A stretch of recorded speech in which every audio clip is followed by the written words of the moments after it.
ஒரு விஷயம் சொல்கிறேன், நீங்கள் என்னை மனதளவில் கூட நேசிக்கலாம், அங்கேயும் செயல்படும். அது என்னால் ஆனது இல்லை, கடவுளால் ஆனது. நான் முழுக்க முழுக்க கடவுளை உணர்ந்து கடவுளை மட்டுமே நேசித்து கடவுளுக்காகவே வாழ்ந்துனுக்கிற ஒரு மனிதன்.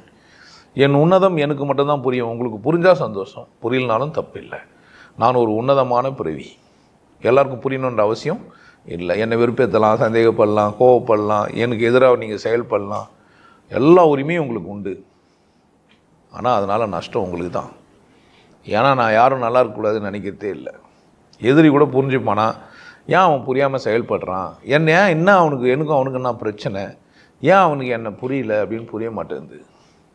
ஸோ சந்தோஷமாக இருக்கவங்களா கூட நான் சந்தோஷமாக இருக்கிறேன், என்னை கூட சிரிக்கிறவங்களா கூட நான் சிரிக்கிறேன், என்னை கூட அழகிறவங்களா கூட நான் அழகிறேன், என்னை கூட அழகிறவங்களுக்கு கூட ஆறுதல் சொல்கிறதுக்காக பேசுகிறேன், நான் ஆடுறேன் பாடுறேன் கொண்டாட்டமாக இருக்கிறேன்.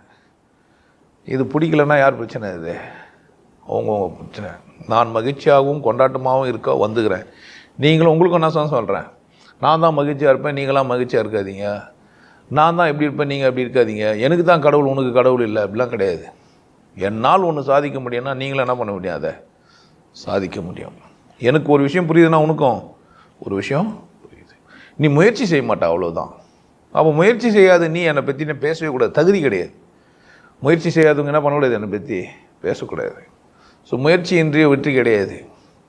ஊக்கமில்லாத மனிதர்கள், ஊக்கமில்லாத மனிதர்கள் மூடர்கள் தான். எனக்கு அது மேலே அக்கறை இல்லை, நான் நடிச்சுப்பேன் அவங்கக்கிட்ட.